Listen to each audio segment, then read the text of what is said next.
Uh, Recording in progress. Recording in progress. Welcome, everybody, to the Thursday Night Course in Miracles group. I am Chris Green, and this is my lovely wife, the Reverend Reja Joy. Happy Valentine's Day, everybody, coming up. Another pagan holiday that we all celebrate as Americans. Sorry. We are in chapter 4. We've moved on. We were on our way out of chapter 3 last week. We're on chapter 4, the root of all evil. I have no idea what that means. Part 5, the escape from fear, and we're going to read paragraphs 56 through 68. A lot of paragraphs, but Deb. we'll take a chance to Hi, get Deb. through it. Oh, hi, Deb. All Good to right. see you. So if you would like to read tonight, why Yeah, don't you just call them all? I will call them all. Who would like to read? Okay, Charles is one. Thank you, Charles. Oh, and Jude. Jude. Reuben. Two.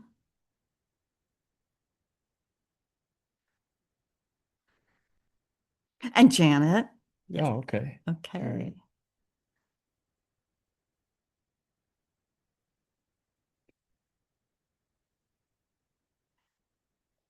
I guess that's it. All right. You need more? Yeah. Oh, okay. Deb. Okay. Thank you. Um, Where I think that's your who's from where, isn't it? No, Oh, no. it's it. Oh, The that's rest of those. oh, okay. Get them. Oh, just in case. The other one too. I think. Yeah.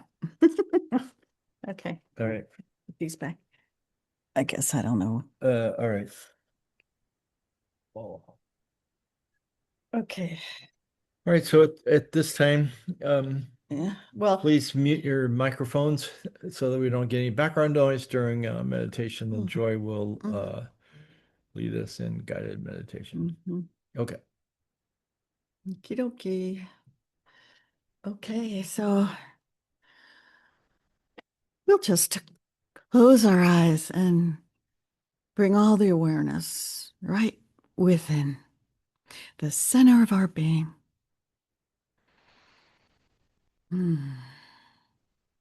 Sometimes that could seem like the center of a cyclone or a hurricane. There's just calmness at the center.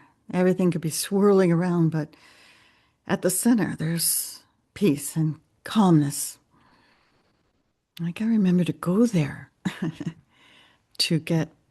we go there to get our bearing, right? So we go within. And we're definitely going to use our breath to relax us because it will. There's something called Dirga Swasam. It's yogic 3-part deep breathing. And it's truly wonderful. I've been using that when I go to sleep and when I wake up. And it's wonderful. I learned from my dear friend who's a nurse that there's the vagus nerve, that the deep breathing, the deep yogic breathing really helps the vagus nerve relax the body. Just by that, the movement of the abdomen and the diaphragm, which is that muscle under the lungs. So just the movement of the deep breathing helps to stimulate that all-important nerve, the vagus nerve. So let's do that. Bring our awareness to the breath. And just for a few moments, just watch it. Just watch, just observe the breath doing its natural thing in its natural way.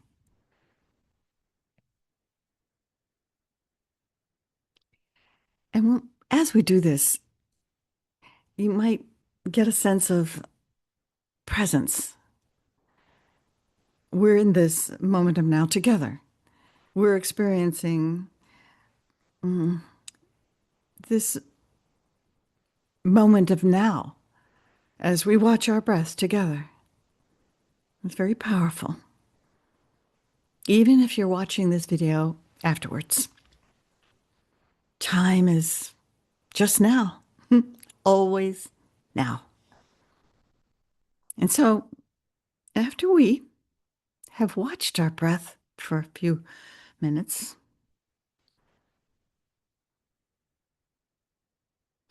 we're going to deepen it. And so we'll begin with the inhalation. And we'll take a deep inhalation in and bring it all the way to the bottom of our lungs. And we're going to even push out. So the abdomen extends as we fill the bottom of the lungs. And then we contract the abdomen. The diaphragm contracts and it pushes the air out as we exhale. We'll just do that a few times. We'll inhale into the bottom of the lungs. Abdomen extends out and down. And then exhale as the abdomen comes in and the diaphragm comes in and up as we exhale all of the air. And then next, we'll do that. We're going to add the second step. So we'll inhale deeply, expand the abdomen. And now take in some more air and expand the rib cage. The chest expands out. And then exhale. Contract the ribs and contract the abdomen until all the air is out. And again, inhale. The abdomen expands, the ribs expand as you continue to inhale very softly, gently, and then go backwards. Contract the chest, contract the abdomen. And you're ready for your next breath. We're going to add the third component. So inhale deeply to the bottom, very slowly and deeply. Expand the ribs, and now the shoulders raise a tiny bit as you fill the top part of the lungs. And then slowly exhale. You lower the shoulders. You contract the ribs and pull the abdomen in and up. And you're ready for that next breath. Inhale deeply, the abdomen. Continue with expanding the rib cage and the shoulders raise a little bit. And then exhale, just relax. The shoulders come down, contract the ribs and contract the abdomen. Empty, empty, empty. Ready for the next breath. And just continue this way. Very gently and slowly. It feels so peaceful, relaxing.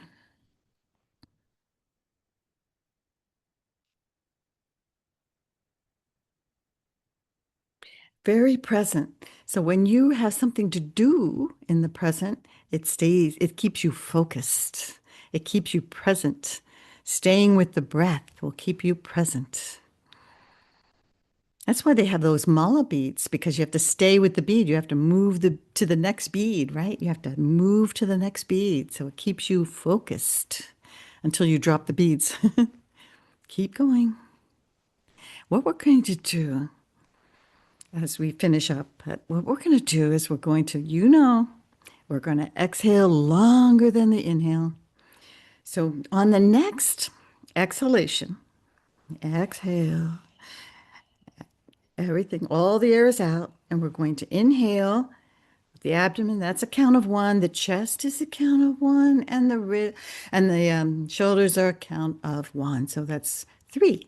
1, 2, 3, and then lower twice as long. Lower for 2, contract the ribs for 2, and bring in the abdomen for 2, and continue. We're going to just inhale deeply. And hold right at the top of the inhalation. And then exhale twice as long. And you can play with these numbers. You can inhale as, maybe you want to inhale for a larger count. And then exhale twice as long.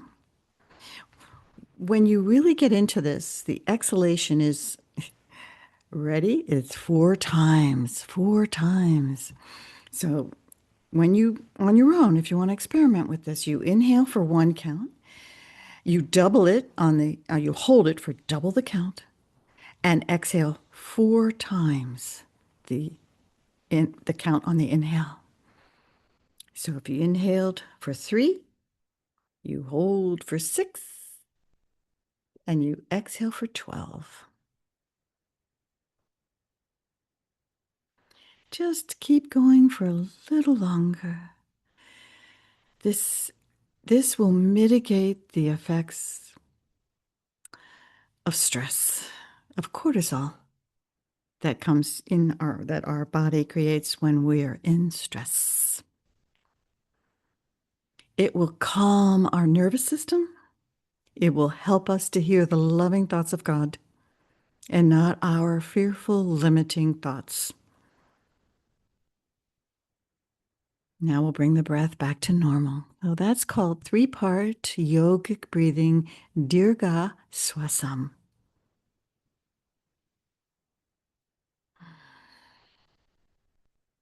Now we're ready for our prayer. We'll keep our eyes closed and we'll just bask in the peace that we're feeling, the relaxation. And this prayer is based on our lesson today, lesson 43. God is my source. I cannot see apart from him. Father, Mother God, we come quietly into your presence. Today we remember that you are our source. Apart from you, we cannot see. For apart from you, there is nothing to see. All true vision comes from the light that you have placed within our minds. If we have believed we could see alone, we gently release that thought now. We choose instead to see with you, through you, and as you would have us see. As we enter this time of stillness, let us rest in our source and allow our vision to become our own. And so it is. Amen. And so we'll go into the 2 minutes, rest in our source, know that connection eternally. And I will time us and I'll bring us out. We'll begin now.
God is my source.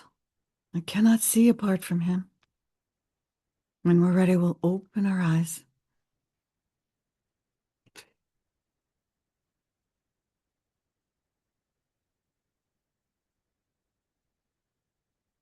You know what? I have to get the share screen ready. So hold on. Okay. All right. I'm almost there.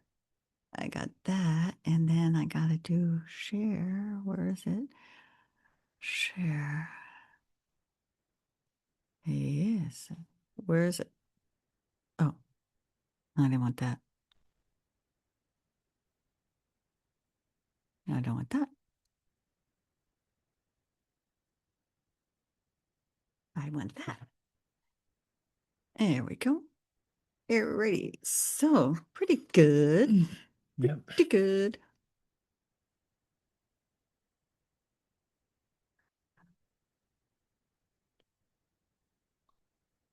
Do gallery.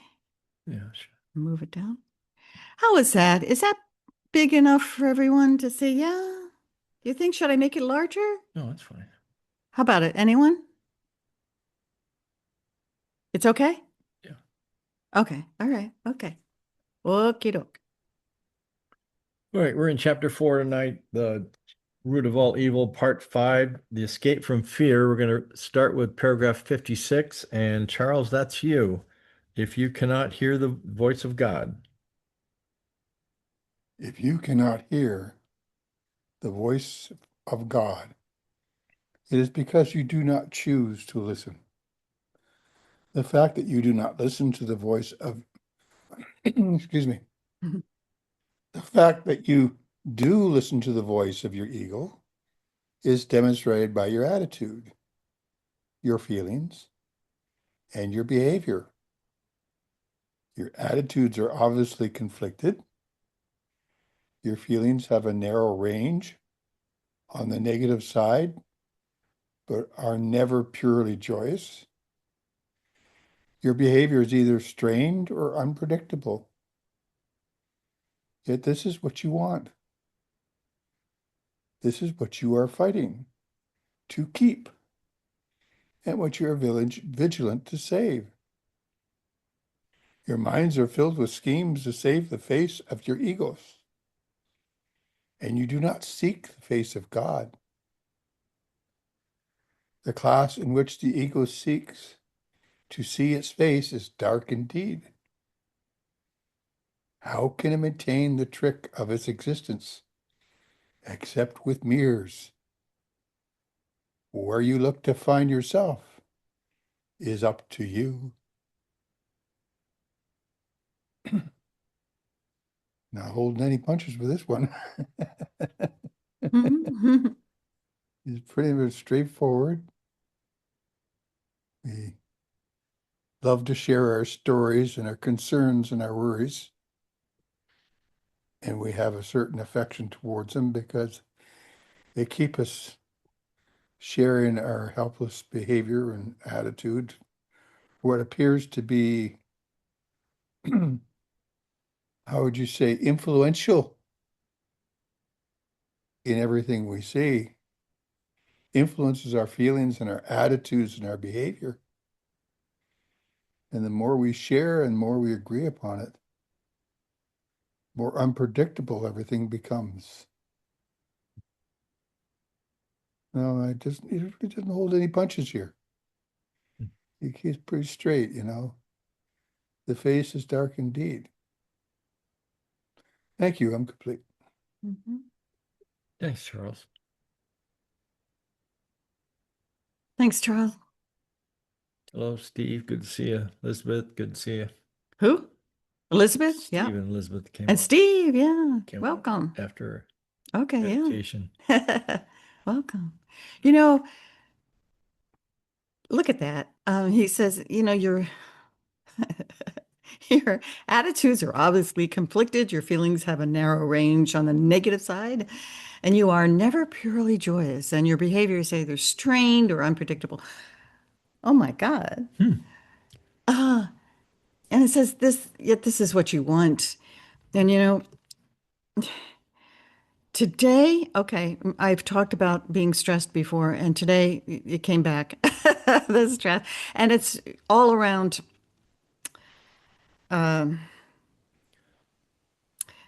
worldly stuff, I should say, worldly stuff, taxes, taxes, worldly stuff, and I we we are a nonprofit. We don't pay taxes usually, but then we had a loss, and we had to fill in the loss. We had some money, actually, we had some fraud, and some money was stolen, and so we had to fill it in with some funds, which are taxable. Who would have thunk? The upshot is we had we had to pay a huge fine because when we did our tax accountant didn't tell us that we owed money, and it's our fault. I mean, we should have been. Anyway, it's worldly stuff, right? But boy, that it knows how to get me. And I just somehow, wanted to figure out what we could do to make it better. Anyway, look, he said, this is what you want. And when I went into meditation, I felt the love of God. And it said, throw everything out, throw it all away. That doesn't matter. Taxes? It doesn't matter. And what was the other thing? Well, our mobile app was taken down, and I'm trying to get it back up. But what matters is staying in the light and the peace, because I'm good to nobody right? Oh, honey, there's no right answer to that. Yeah. Yeah. What? Well, Yes, there is. okay. All right. So you're good to me, good or bad. Oh. That's what I mean. Good or bad. That's sweet. See, unconditional love, right? Okay. All right, you guys. It's me. We're spurred on, right? Let me Spurred. take this off. And Oh, I don't know. I am, and we're going to have, I think Ruben was first, and Yep. then Charles, and then Jude. Ruben, Jude, Charles. Okay. Oh, the first lines, if you cannot hear the voice of God, it is because you do not choose to listen. In my own experience, for many years, I wanted to listen to the voice of God. That was the reason that I joined religion, read the Bible. And I thought I was listening to the voice of God. I didn't know that was the voice of the ego. He made me believe that he was God.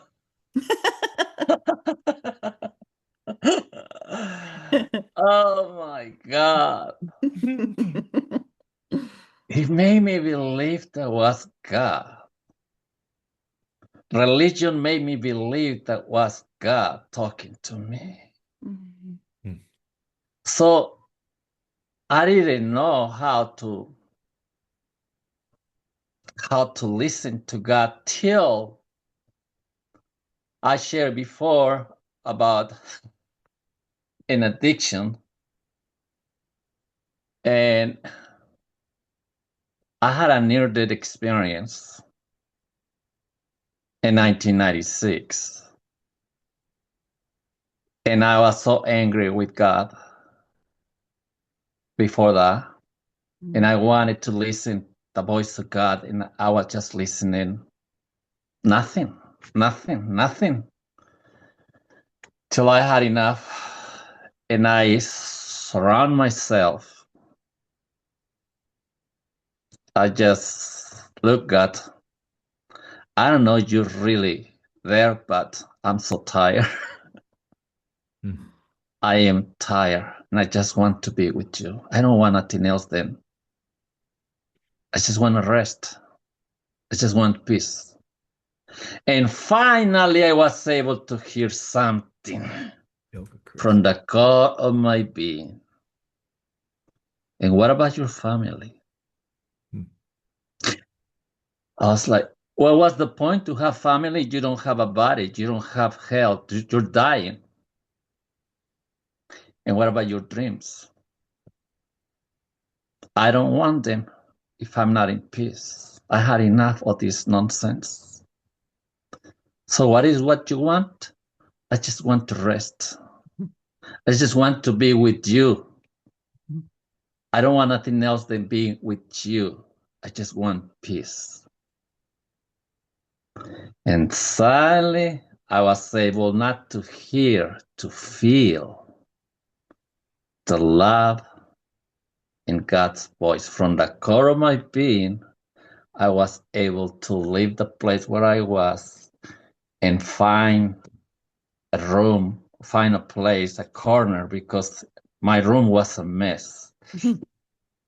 And finally, I was able to sleep for more than 10 hours straight. Before that, I wasn't able to sleep for weeks. I was so tired. Mm. I knew it that I was dying. And after that, I never forgot the voice and the feeling more than anything, the feeling of peace, the feeling, the embrace when, Papa and Mama, they assure you it's going to be okay, that you are safe. So, but it took me many, many, many years to finally listen. I guess in some way I realized that day, that night, I died physically and I was reborn spiritually. So after that, it took me another 8 years to realize that was the Holy Spirit or that was the God's voice speaking to me. I thought it was something else, but no. I shared last times that somebody asked me in 2005, Ruben, are you a body with a spirit? Are you a spirit with a body? And I say, wow, that's the spirit. I'm a spirit. I am a spirit. And now I know. And at that time I know too. But the voice that was speaking to me and the feeling was the spirit. It was the spirit. Mm. And after that, 2005 till today, that voice still there. Mm-hmm. The spirit's still there and the feeling is still there. So when I feel in conflict, in pain, I just do what you teach us to do. We prepare our bodies, we breathe, we grab every lesson, and we jump. We let the lesson to take us to the place. Mm-hmm. Because there is no difference between our Father and us. We are an idea, a thought in God's mind.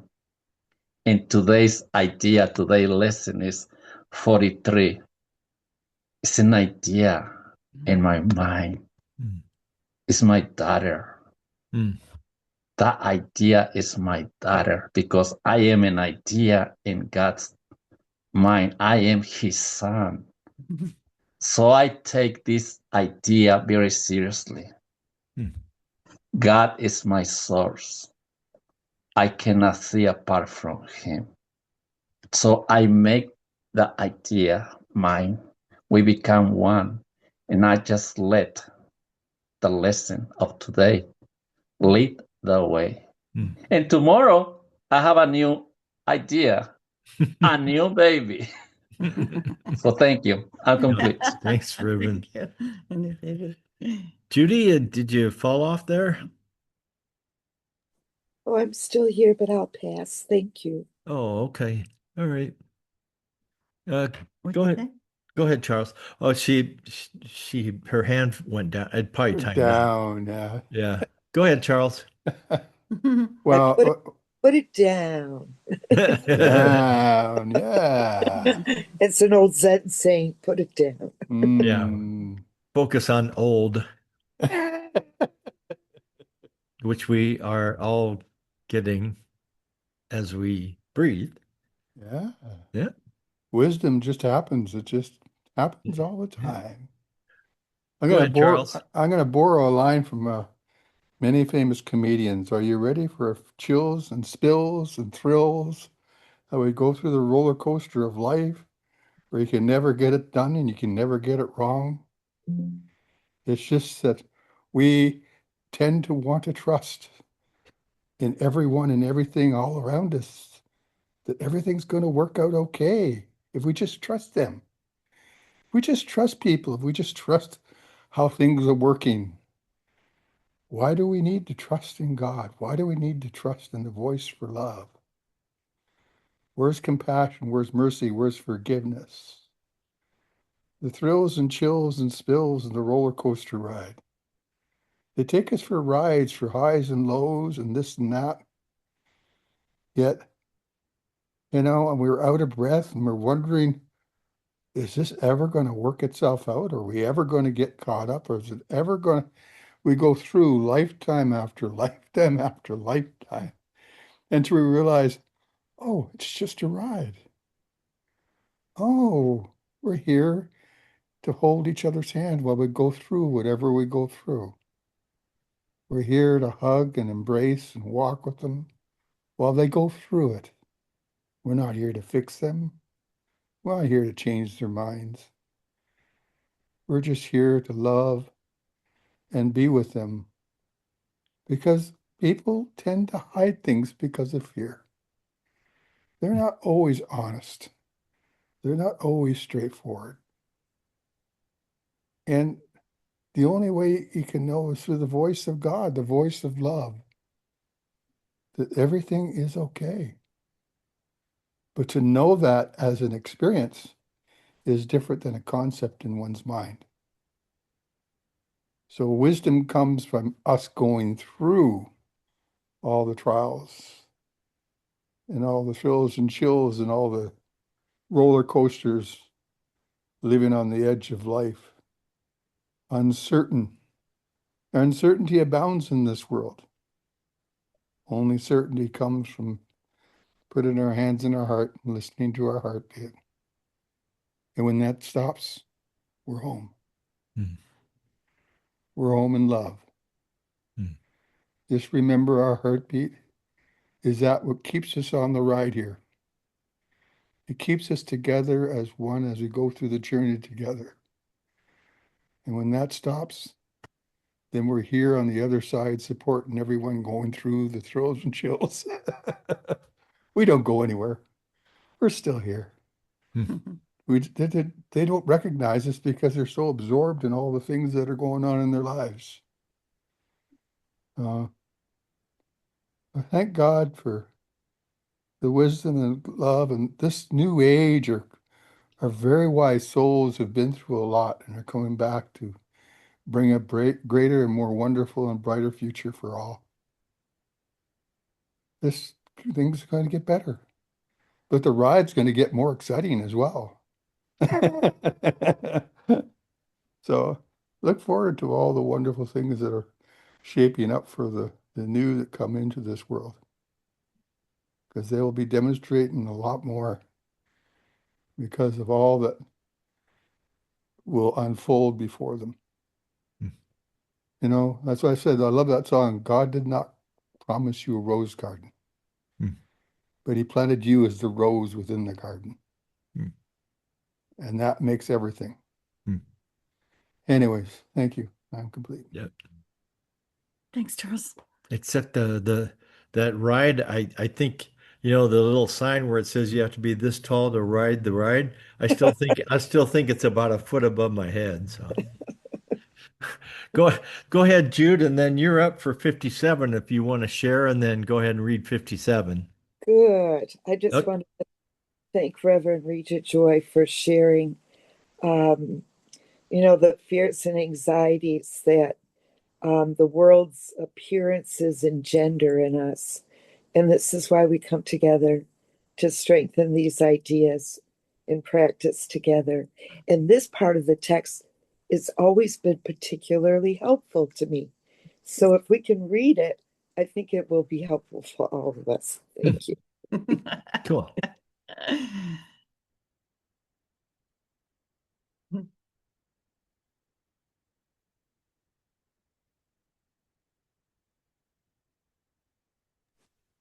I think we need to scroll down a little bit. What's Uh, that? It should be paragraph 57. Yeah, we need, oh, okay. We have said that you cannot change. Where you look to find yourself is up to you. We have said that you cannot change your mind by changing your behavior, but we have also said, and many times before, that you can change your mind. When your mood tells you that you have chosen wrongly, and this is so, whenever you are not joyous, then no, then This no, need not be. this need not be. In every case, you have thought wrongly about some capital soul that God created and are perceiving images your ego makes in a darkened glass. Think honestly what you have thought, what God would not have thought.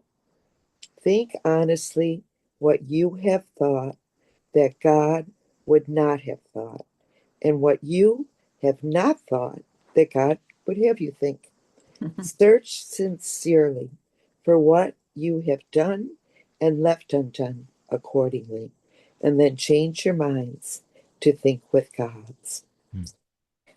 This really, just to reiterate what I just said about where does it say about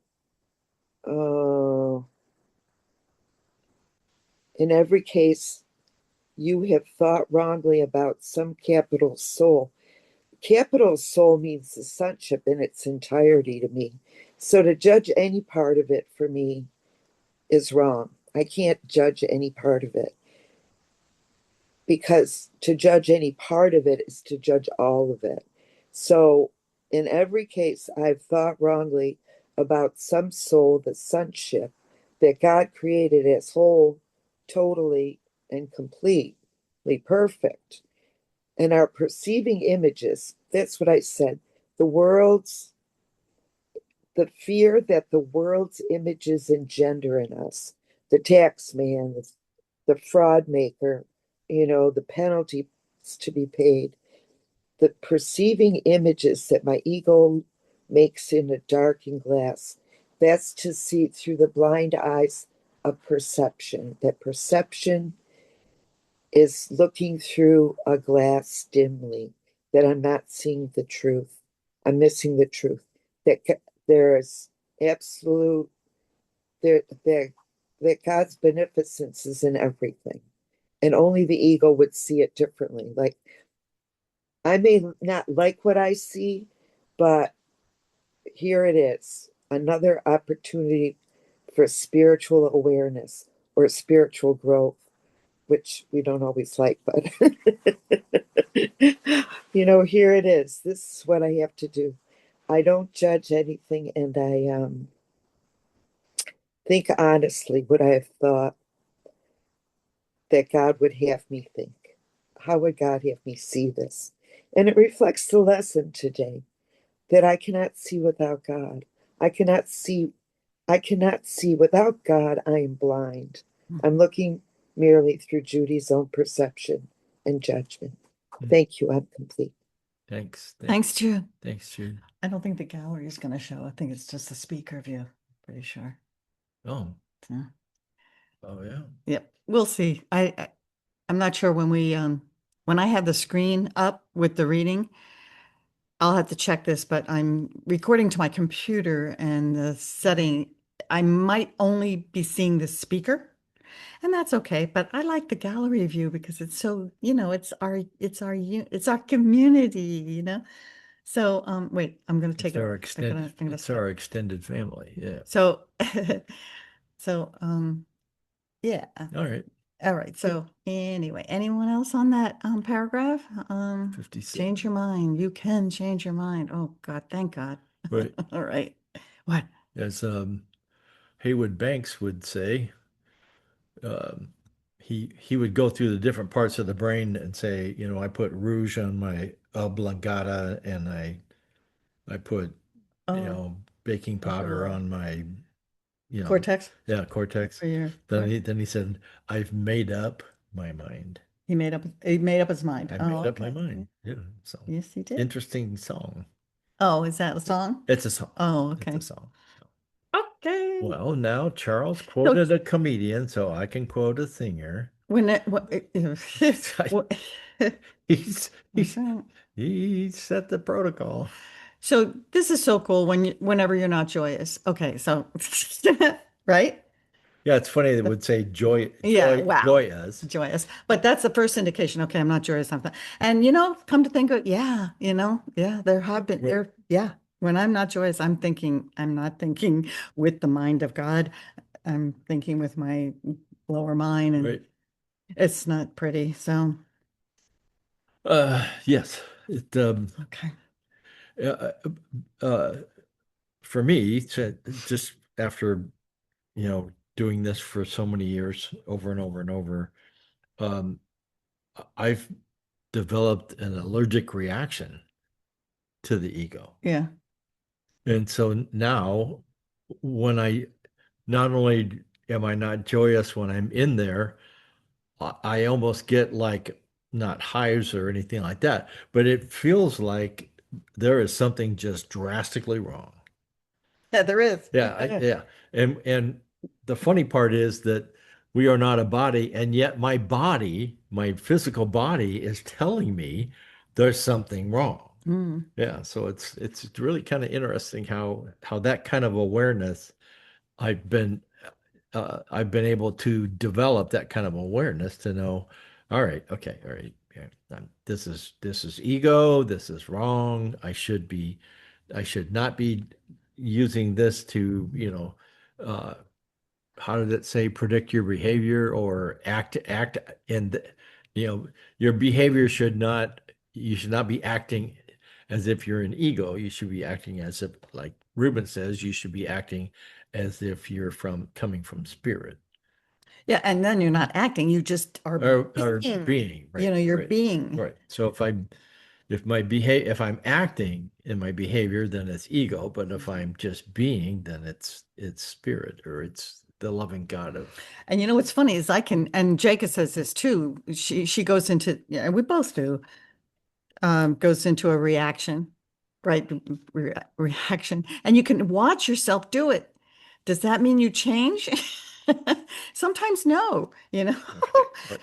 I don't know why. And you're aware, you're watching yourself, you know, but you still are feeling, like you said, that, you're feeling Yeah. all that angst, and it's a huge trigger. It's just amazing. It's really something. Jude, what do you got for us? I call them ego cramps. Oh, there you go. Yeah, Really, dude? You're gonna go there? right. That's Yeah, folks. all the guys in the room are going like, I don't know, what does she mean by cramps? Yeah. Like a brain cramp. It's like, oh my Oh, a God. brain. A brain cramp. Yeah. Okay. Well, you Yeah, got it's not bad about the cramps and body, Or a it's about the brain, mind. yeah, a brain freeze. Yeah, something like that. But It's seized up in there. It wasn't free flowing. It wasn't free. oh, Hmm. I'm not going to say anything. Okay. So, Let's call on Charles. Maybe yeah. Charles would be able to. Yeah, we will stay away from free flowing. We'll get into the Yeah, tumbling weeds. yeah. Oh, I love it. You guys are so wonderful. Talk about responsibility for a second. When you're raised in a family, you're responsible. When you're raised in a business, you're responsible. And responsibility, people take on the responsibility. And when they take on the responsibility, they're in charge, right? And when you're in charge and people aren't cooperating and people aren't working together and they seem to be doing their own thing, and you're the one that everybody points to because you're in charge, you're responsible. I mean, your kids act up, they call you into school, your neighbors act up and they point to you because of your behavior. Responsibility comes the ability to respond from. And, when we're young, responsibility is a heavy weight on one's shoulders. And to become lighthearted and to lift that weight off is to give a responsibility, something that can share trust, share the response equally among all. And it's something that I feel I've gone through with my family. Being a grandfather 8 times over and having 4 lovely girls, 3 are still with me. And I feel that, going through it was a big thing for me to go through. But it's over. It's finished. Life's unfolded. Everyone's on their journey. Everyone's having their way. Everyone's on their journey. You know, the only thing I could do now is just be responsible for how I see. And when my responsibility for how I see things becomes, well, who do I choose to look with? Who is it that I choose to look with? And that becomes my responsibility. It's no longer a responsibility of what everybody puts on top of me, but how do I choose to look with while they're going, while they're out there looking on you to find blame or shame in the name of the game, and we're here to say, if that's what you choose, I honor you and love you exactly as you are. It's not the easiest thing because you feel justified in my judgments, but my judgments are off. Only the Holy Spirit can truly judge for me. And that helps me to let go of how I think should work out and say things are working for the better for all concerned. Because I leave it in the hands of one who knows, the orchestra leader, that which is the orchestrator of life. But you learn that as you get older in senior years, younger years, you basically feel that you're a solo instrument, and you basically have to make up your own music and your own tunes. Some people learn when they're younger to really become part of an orchestra within the community. And like my daughter and a few other people that I know who are more orchestrated in their community and sharing in wonderful, loving ways. I'm seeing that more and more. So it gives me a great hope for the young generation who are more cooperations, working through community artwork. And, it's when you feel you're on your own, that's when the load gets heavy. So, Cool. Anyways, thank you. I'm complete. Thanks, Charles. Cool. Thank you, Charles. Hey, Yoga Chris, go ahead. Welcome. Nice to be Glad you're here. with us. Yeah, glad to be here. Wanted to be here early when you first started, but I'm glad I'm hearing what I'm hearing, and the reading is right on the money. Yeah, for me is what the monks were saying about mindfulness, attending to my inner state and what the mind is presenting. So, yeah, my mood, my feelings will tell me if I'm not wholly joyous. And the key for me is to be present with that, to forgive, listen to Spirit's guidance, and will guide me. Sometimes that mood doesn't come with a certain perspective, it just comes on, not knowing where specifically that's coming. Of course, it's from the mind. But I liked, in the past, I used to like correlating a specific way of looking or something that got triggered. But if it doesn't show up, I mean, just recently I was feeling that way. And what I was guided to do is go to Facebook, and I got a bunch of videos that activate joy and laughter and everything. And I just watch it, and I'm just laughing after 2 videos. I'm laughing, and it's like, where did that mood go to? It's gone. So the key again is, and it'll come in the next few paragraphs about being vigilant. Where's the ego in my mind, or am I, relaxed, joyful, things like that. So watching the mind or being mindful is the key for me. Thank you. I'm Good. complete. Thanks. Thank you. Thanks, And Chris. you know what? Chris is a yogi, and you know what you missed was the three-part yogic breath we started Ah. with. So when you get the video, you do Gaswasam. So yeah, we went through that. Okay, I great. thought I recognized him as I said it. I said Yoga Chris. Yeah, It is yeah, you Yoga did. Chris. Yeah. So, Yep. um, okay. What? Okay. Paragraph 58. Joy's going to go ahead and share the screen again. Ruben, can you read for us? 58 starts with this may seem hard to you. Yes, this may seem hard to you, but it is much easier than trying to think against it. Your mind is one with God's. Denying this and thinking otherwise has held your ego together, but has literally split your mind.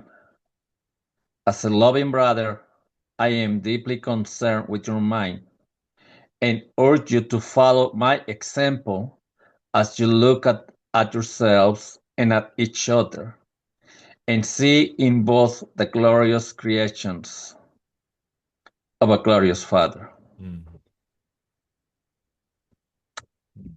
Well, the first lines, this may seem hard to you, but it is much easier than trying to think against it.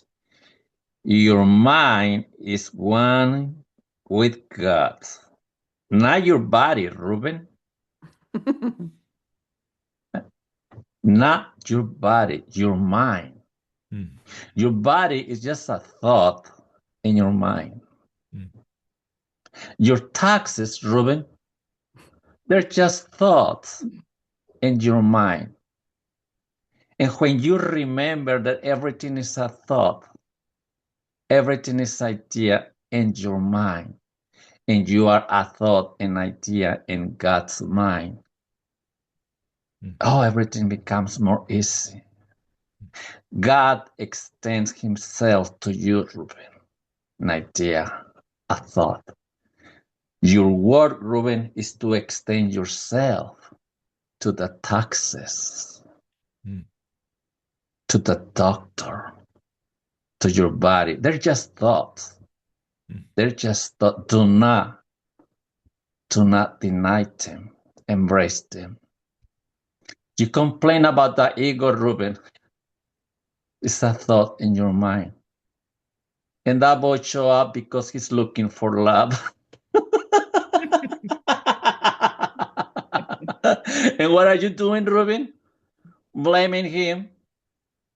You blame the ego for everything. Like Charles says, take responsibility, Ruben. It's your son. You made it. You created it. Everything what you see in the ego, it doesn't come from the ego, Ruben. It comes from you. You put it there. Ruben, everything what you see in the taxes, it doesn't come from the taxes. They don't have any power. They're just thoughts in your mind. You are the mind. They're your children's. Same way your father acts with you. He just loves you. He loves the son. What are you doing with your children, Ruben? What are you doing with the ego? Attacking it. Oh my God. And you're not alone, Ruben. You have the Holy Spirit to help you to deal with the ego. But remember that the ego, you created, you made it. It's just a thought in your mind. It doesn't have any power. All the powers come from you. Like all the power you have come from the Father.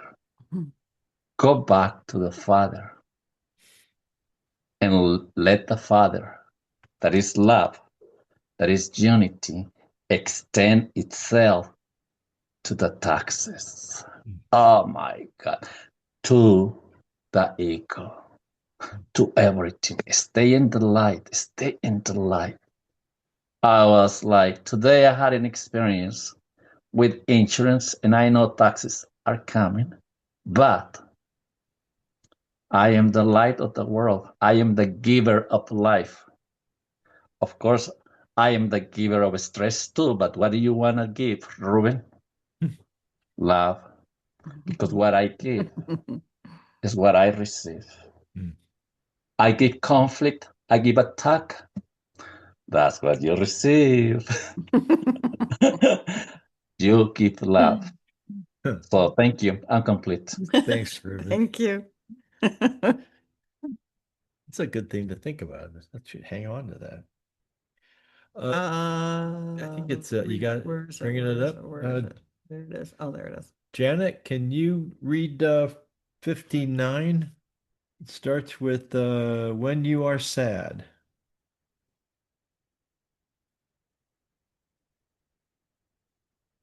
Who? Oh, did you say Janet? Yeah. Okay.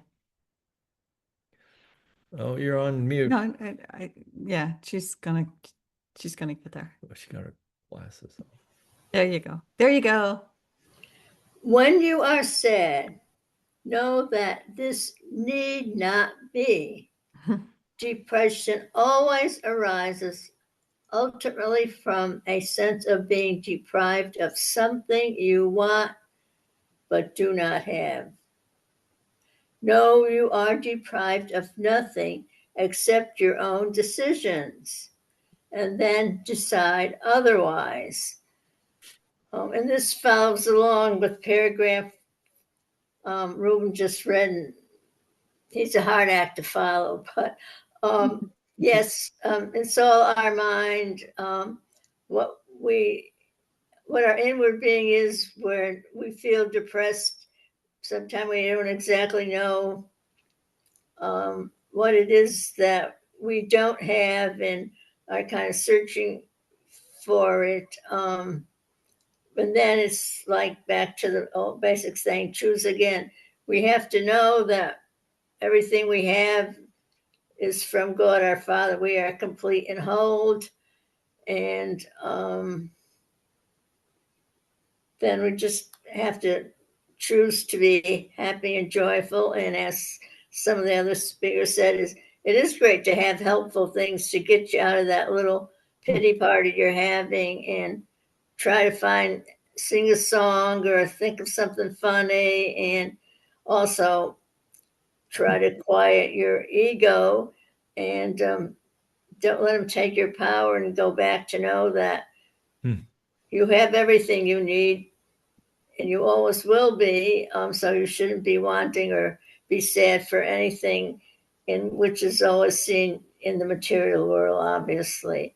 Wow. But just hold on and dig yourself out, and know that there's nothing you need that you don't already have. Thank you. I'm complete. Thanks, Janet. Thanks, That's Janet. pretty good. Can the eagle laugh? The ego doesn't even exist. The course says it's quite literally a negative thought. So can a negative thought laugh? I'm going with no. No. Okay. All right. Well, I don't know. But okay. All right. But I like owning it, or being responsible, Yeah. because I'm responsible for we brought that up tonight. When was that? When we were in the truck, and you said something about you didn't want something to happen, and I said, well, I'm responsible for everything that, Oh yeah. Oh, crap. What was that? I know. Oh, it had something to do with my memory. No. Because it must have, because I've forgotten already. Everything that comes to me as I have asked. That's really just absolutely true. Oh, maybe it was the guy that was careening through the traffic. No. That was I forget. like, okay. Charles, go ahead. You have a share. Thank you. Now I gotta remember what I was going to ask or share. decisions. It has something to do with decisions. Hmm. Challenging when your memory starts. Oh, yeah. It can be very challenging. No, it's gone now. Yep. Should I put the screen up and was it? No, or something you were Something? talking, you were something that, Oh, yeah. That that you- Janet said, or, no, but something that Chris was talking about. oh, being responsible. Oh, what did you say before that then? Does the ego Oh, laugh? that's the ego Oh, laugh. Yeah, there we Okay, go. now it remembers it. Well, the ego's laughing right now, pal. Yeah. Gotcha. Gotcha. One of the familiar things that I found within the Course, the Course in Miracles says the ego is a thought system created by fear. Okay, because the Course in Miracles deals purely with subjective values. It doesn't deal with objective world. And a lot of people take the Course in Miracles and say it's objective. There's objects. It deals with objects, but it deals with subjective values within the mind. And so when they say they're going to, they use the Freudian idea of ego, that which is the body. The ego is the home of the body. It uses the body to justify the fear. Because fear itself looks for things to justify itself. If there was no fear, there would be no ego. The ego has nothing to do with anything outside, any form, anything at all. Ego is just purely subjective. It was And so is love. Love is purely subjective. And whom we subject ourselves to determines our experience in which we have. The Course in Miracles doesn't really talk about, when it says you're not a body, it doesn't say that you don't have a body. To say that you don't have a body is to wrongly deny the body. It says you have one. But the fear uses the body as an excuse for its reality. Hmm. But love will use the body excuse for its reality. Hmm. Love sees the heartbeat. Love sees the flow. Love sees the beauty of all that which would express in this instrument and out to everyone else. Love is reflective, so is fear reflective. Fear reflects illusions of something that's going wrong that really isn't going wrong at all, because all things work together for good. But fear would tell you it's not. Mm-hmm. But it's all subjective. It's not objective at all. And so when we say this world doesn't exist, it's not talking about the world we see as an objective world. It's talking about a world of fear that does not exist, because it produces a state of mind that does not exist. And so the Course in Miracles deals with our mind and doesn't deal with the objective world at all. And so even my earlier days in the Course was I objectified and projected everything the Course says to everything and everyone around me.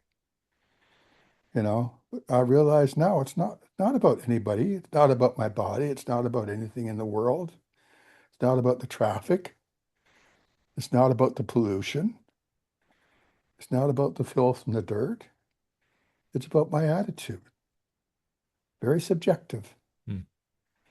And what I do is I take the pollution and I turn it into energy and make something that's useful for everyone. Mm-hmm.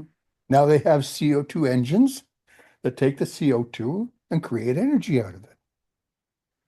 Right? The pollution's gone. Now they're taking all the filth and dirt and turning it into something beautiful. They make an artwork out of that which we thought was garbage. It says one man's treasure is another man's junk, right? So let's look for the treasure in the junk, and we'll find it there. Thank you. I'm complete. Thanks, Charles. Thanks, Charles. Yeah, one man's trash is another man's treasure. I think that's a saying. Mhm. Okay. All right. We have Short paragraph. Yeah, we have Wow. time for one more. Deb, you're up. Would you like to read 60 for us? It starts with I get the short one. It's a short one. Why don't you do two then? No, short is good. Oh, Yeah, when Doesn't you are matter. when you are Um, anxious, when you are All right, when you are anxious, know that all anxiety comes from the capriciousness of the ego and need not be. You can be as vigilant against the ego's dictates as for them. Hmm. And within this little paragraph, I find two main themes of the course. One is you are as God created you. Um, and it's what Janet was talking about, how you have everything and nothing the anxiety comes from something you feel you don't have or something that needs to be that isn't. When you already have everything, there's nothing to be anxious about. But also training us to have the habit of noticing when we fall off the wagon. Hmm. And this is a course in mind training. It's a course in teaching us the habit of being vigilant, of noticing. That's what I take out of that paragraph. Thank you. I'm complete. yeah. Thanks, Deb. Hmm. That's really nice. That was really nice. Nice Hmm. way to Well, why don't you want to read? Oh, you squeeze one in, one more? Yeah. Okay. Oh yeah. Yeah, you give me 61. When you feel guilty.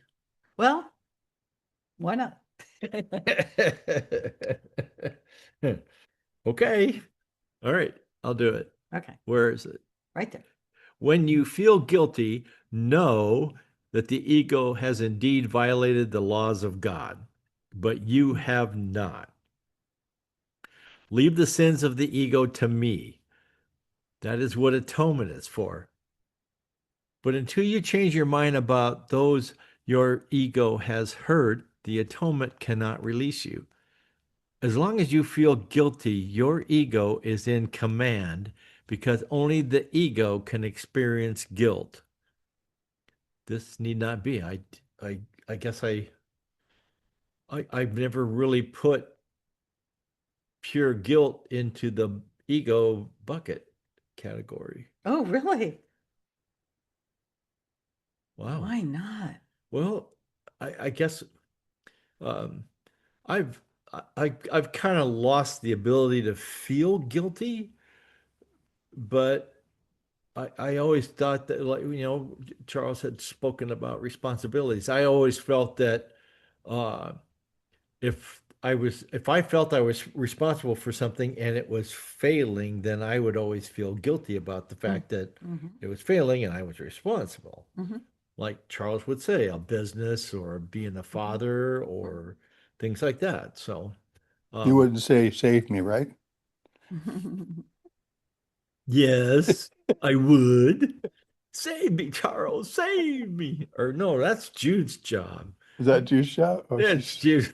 Yeah, she took her leave of absence right now. I know. Yeah. She's on my payroll. I pay her every month, every week to save me. Yeah. Save me, Jude. Save me. Okay. All right. Well, Well, why don't I read a paragraph and we'll close? okay. All right. Okay. Is 60, that good? 62. Okay. Watch your mind. Okay. I haven't. I'm watching your mind for you. Yeah. Watch your mind for the temptations of the ego and do not be deceived by it. No, it offers you nothing. When you have given up when you have given up this voluntary dispiriting, I like it, voluntary dispiriting, you will see how your mind can focus and rise above fatigue and heal. Yet you are not sufficiently vigilant against the demands of the ego to disengage yourself. This need not be. Isn't that so beautiful? This need not be. If I could just hear him whisper, this need not be. That's what he tells me. When I went into the meditation tonight, I just felt embraced by the love of the elder brother. And just that's what that's what's important is we don't have to do or be any way. We are loved just the way we are, unconditionally. And all is well. All is well. All is well. All This is well. need not be. As well. Oh, temptations of the ego. Oh boy. Yeah. No, it offers you nothing. Yeah. Say goodnight, Gracie. Voluntary dispiriting. Rise above fatigue and heal. Hmm. And there you are, huh? Chris, where you talked about being vigilant, yet you are not sufficiently, right, vigilant against the demands of the ego to disengage yourself. Disengage from the ego. No, thank you. Yeah. Oh, Yeah. wow. Okay. So, When you feel that allergic reaction, you need to disengage. yeah, when you're feeling anything but joy, you've chosen wrongly and choose once again. What do you got?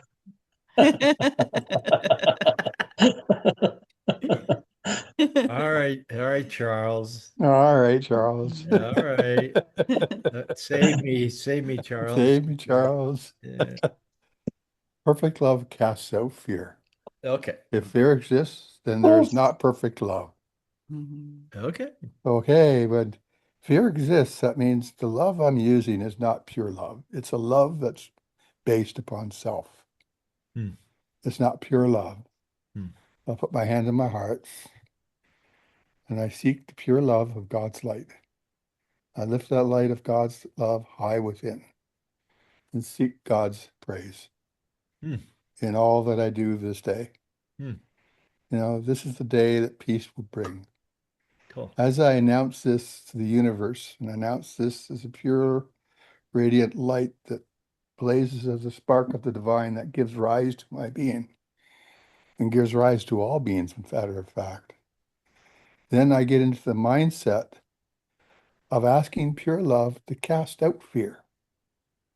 It's not me that casts out fear. It's pure love that casts out fear. I would entertain fear because I would entertain worry and I would entertain doubt and I would entertain concern and care for. Okay? Because I don't see them as fear. I see them as love. But do I see it as pure love? That's the question I ask myself. What's the difference between a humanity love and pure love? Love that has no opposites. Love that sees how wonderful everything is. Oh,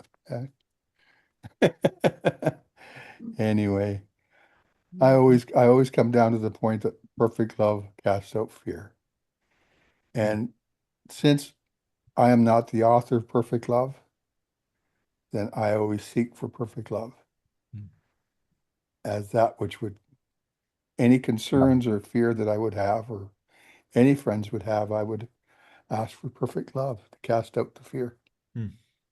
Anyways, thank you. And it's easy because love created us like itself. So how hard is that? And Ruben, what do you have for us, honey? Well, all conflict, all illness, all chaos, all misery exist in the thinking mind, but not in the spirit. And we are a spirit. That's true. And when we give all our attention, or when I give all my attention to the spirit take care of the mind. I just need to embrace the truth of who I am. I am the light of this world. I am the spirit. I am not any of these thoughts in my mind. They're my children's. I am the spirit, the host of mine. Thank you. I'm complete. Thank you. Thanks, everybody. Our little well, girl, we forgot to feed her. The dog's telling us we gotta feed her, but She said, hey, you forgot something. I'm sorry. So yeah. Mommy, She kissed me. Mommy, do But closing you know what I prayer, wanted Mommy. to do? Yeah, you know what I wanted to do? Here we go. What do we got there? Are you into, do we know each other? Oh. So hold on. We got I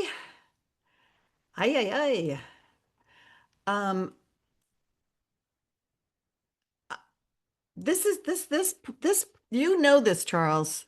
I know you know this from Edgar Casey. Edgar Casey did something. They had these study groups like this one, and it was called Search for God. I don't know if you're aware of that, Search for God. And the very first chapter of that, they actually made it into a book, these study groups, and they relied on Edgar Casey's readings, and there was an affirmation with each chapter. And the very first affirmation was this one. Not my will, but your will be done. And I have been using this throughout the day for the last couple days. Of course, I totally forgot it today during the time when I was dealing with this Okay. situation. So anyway, isn't this beautiful? So I just wanted to share it with you. You know, it's not my will, but thine, O Lord, be done in me and through me.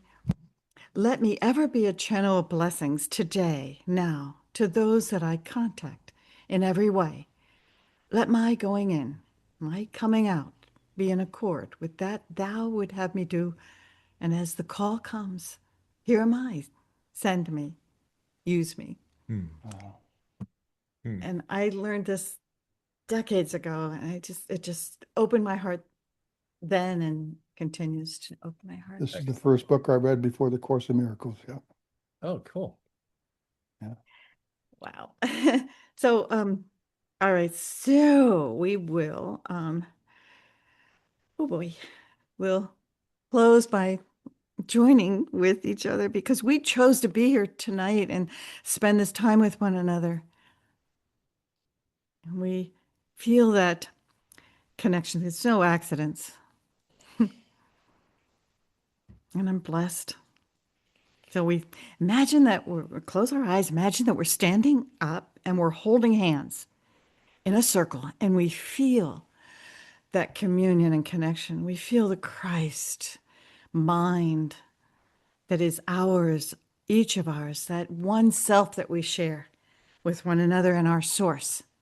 We cannot think with outside our source. We cannot see outside our source. And so we end with this prayer, Father, Mother, God, we thank you for the certainty that fear is not our home.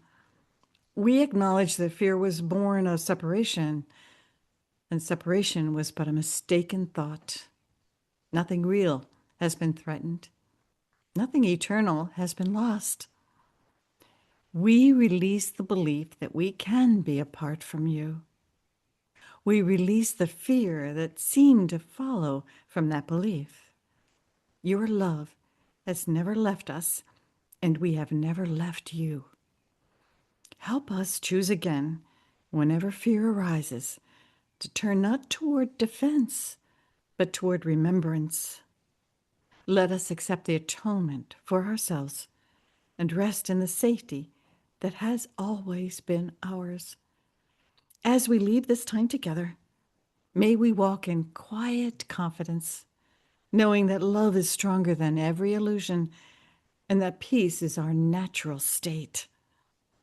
In gratitude and trust, we rest in you, and so it is. Amen. Amen. Amen. Thanks, everybody. Okay. Thanks. Thanks you Much all. love Thank you all. all. All right. And again, happy Valentine's Day. The one day of love, but make it really practice 365. And may God bless Friday, you all. God bless you all and keep you all. Bye. love you All right. all. Good night. Night.